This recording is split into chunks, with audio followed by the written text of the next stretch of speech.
राम राम राम राम राम राम राम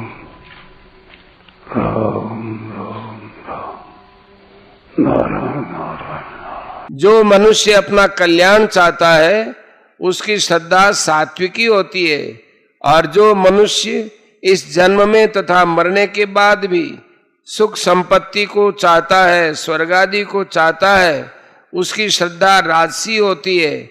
और जो मनुष्य पशुओं की तरह है, मूढ़ता पूर्वक केवल खाने पीने भोग भोगने तथा प्रमाद आलस्य निद्रा खेल कूद तमाशे आदि में लगा रहता है, उसकी श्रद्धा तामसी होती है। सात्विकी श्रद्धा के लिए सबसे पहली बात है कि परमात्मा है। शास्त्रों से, संत महात्माओं से, गुरुजनों से सुनकर पूज्य भाव सहित ऐसा विश्वास हो जाए कि परमात्मा है और उसको प्राप्त करना है, इसका नाम श्रद्धा है। ठीक श्रद्धा जहां होती है वहां प्रेम स्वतः हो जाता है। कारण कि जिस परमात्मा में श्रद्धा होती है उसी परमात्मा का अंश ये जीवात्मा है। अतः श्रद्धा होते ही वह परमात्मा की तरफ खींचता है। अभी यह परमात्मा से विमुख होकर जो संसार में लगा हुआ है वह भी संसार में श्रद्धा विश्वास होने से ही है, पर यह वास्तविक श्रद्धा नहीं है, प्रत्युत श्रद्धा का दुरुपयोग है। जैसे संसार में यह रुपयों पर विशेष श्रद्धा करता है कि इनसे सब कुछ मिल जाता है। ये श्रद्धा कैसे हुई? कारण कि बचपन में खाने और खेलने के पदार्थ पैसों से मिलते थे। ऐसा देखते देखते पैसों को ही मुख्य मान लिया और उसमें श्रद्धा कर ली, जिससे वह बहुत ही पतन की तरफ चला गया। यह सांसारिक श्रद्धा हुई।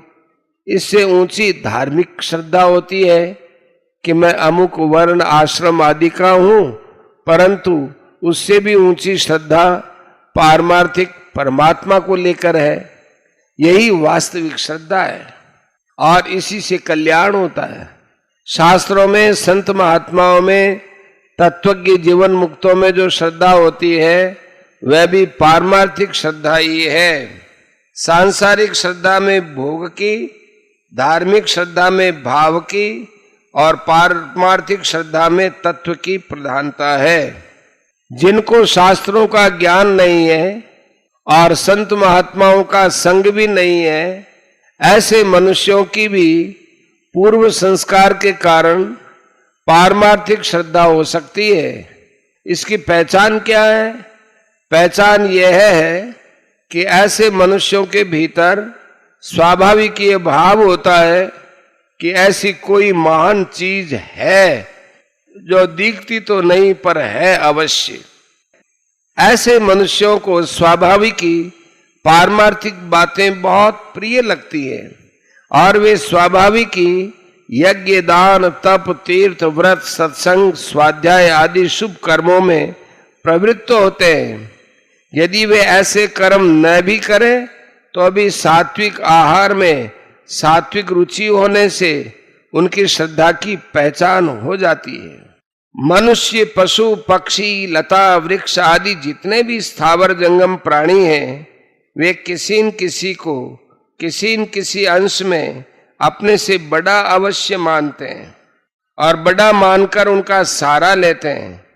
मनुष्य पर जब आफत आती है तब किसी को अपने से बड़ा मानकर उनका सहारा लेता है।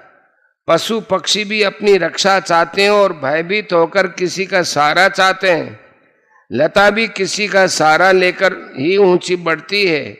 इस प्रकार जिसने किसी को बड़ा मानकर उसका सहारा लिया, उसने वास्तव में ईश्वरवाद के सिद्धांत को स्वीकार कर ही लिया, चाहे वह ईश्वर को माने या न माने।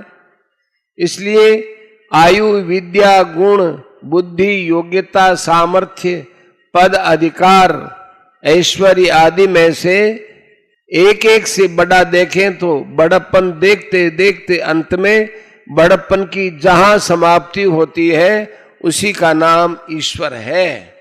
क्योंकि बड़े से बड़ा ईश्वर ही निकलेगा, उससे बड़ा कोई है ही नहीं। पूर्वेशामपि गुरु कालेना नवच्छेदात। योग दर्शन पहला पाद 26वां सूत्र। इसका अर्थ है वह परमात्मा सबके पूर्वजों का भी गुरु है, क्योंकि उसका काल से अवच्छेद नहीं है, अर्थात वह काल की सीमा से बाहर है। इस प्रकार प्रत्येक मनुष्य अपनी दृष्टि से किसी न किसी को बड़ा मानता है। बड़प्पन की यह मान्यता अपने अपने अंतःकरण के भावों के अनुसार अलग अलग होती है। इस कारण उनकी श्रद्धा भी अलग अलग होती है। श्रद्धा अंतःकरण के अनुरूप ही होती है। धारणा, मान्यता, भावना आदि सभी अंतःकरण में रहते हैं। इसलिए अंतःकरण में सात्विक, राजस या तामस जिस गुण की प्रधानता रहती है उसी गुण के अनुसार धारणा, मान्यता आदि बनती हैं, और उस धारणा, मान्यता आदि के अनुसार ही 3 प्रकार की सात्विकी, राजसी, तामसी श्रद्धा बनती है। सात्विक, राजस और तामस तीनों गुण सभी प्राणियों में रहते हैं। 18वें अध्याय का 40वां श्लोक। उन प्राणियों में किसी में सत्वगुण की प्रधानता होती है और किसी में रजोगुण की प्रधानता होती है और किसी में तमोगुण की प्रधानता होती है। अतः यह नियम नहीं है कि सत्वगुण की प्रधानता वालों में रजोगुण और तमोगुण न आए, रजोगुण की प्रधानता वाले मनुष्य में सत्वगुण और तमोगुण न आए, तथा तमोगुण की प्रधानता वाले मनुष्य में सत्वगुण और रजोगुण न आए। रजस्तमश्चा विभूय सत्वम भवति भारत, रजसत्वम तमश्चैव तमसत्वम रजस्तथा। कारण कि प्रकृति परिवर्तनशील है। प्रकर्षेण करणम इति प्रकृति ही। इसलिए प्रकृतिजन्य गुणों में भी परिवर्तन होता रहता है। अतः एकमात्र परमात्म प्राप्ति के उद्देश्य वाले साधक को चाहिए कि वह उन आने जाने वाले गुणों से अपना संबंध मानकर उनसे विचलित न हो। जीव मात्र परमात्मा का अंश है, इसलिए किसी मनुष्य में रजोगुण, तमोगुण की प्रधानता देखकर उसे नीचा नहीं मान लेना चाहिए, क्योंकि कौन सा मनुष्य किस समय समुन्नत हो जाए कुछ पता नहीं है। कारण कि परमात्मा का अंश स्वरूप आत्मा तो सबका शुद्ध ही है। केवल संग, शास्त्र, विचार, वायुमंडल आदि को लेकर अंतःकरण में किसी एक गुण की प्रधानता हो जाती है।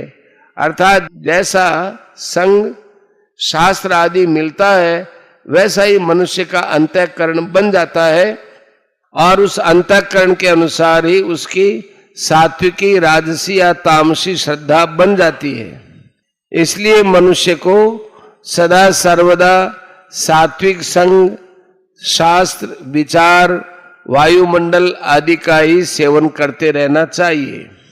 ऐसा करने से उसका अंतःकरण तथा उसके अनुसार उसकी श्रद्धा भी सात्विकी बन जाएगी, जो उसका उद्धार करने वाली होगी। इसके विपरीत मनुष्य को राजस, तामस, संग, शास्त्र आदि का सेवन कभी नहीं करना चाहिए, क्योंकि इससे उसकी श्रद्धा भी राजसी, तामसी बन जाएगी, जो उसका पतन करने वाली होगी। परिशिष्ट भाव। श्रद्धा भाव है। जैसा जिसका भाव होता है वैसा ही उसका स्वरूप होता है। भाव 2 तरह का होता है, सद्भाव और असद्भाव। परमात्मा की तरफ ले चलता है वो सद्भाव होता है, और संसार की तरफ ले जाता है वो असद्भाव होता है। देवी संपत्ति में सद्भाव की मुख्यता होती है और आसुरी संपत्ति में असद्भाव की मुख्यता होती है। मैं साधक हूं, इसमें अगर असद्भाव की मुख्यता हो तो अभिमान होता है, और सद्भाव की मुख्यता हो तो स्वाभिमान होता है। अभिमान से आसुरी संपत्ति आती है और स्वाभिमान से दैवी संपत्ति आती है। दूसरों की अपेक्षा अपने में विशेषता देखने से अभिमान होता है और अपने कर्तव्य को देखने में स्वाभिमान होता है कि मैं साधन विरुद्ध काम कैसे कर सकता हूं। अभिमान होने पर तो मनुष्य साधन विरुद्ध काम कर बैठेगा, पर स्वाभिमान होने पर उसको साधन विरुद्ध काम करने में लज्जा आएगी। स्वाभिमान होने से वह सात्विकी में चला जाएगा और अभिमान होने से वह राजसी तामसी में चला जाएगा।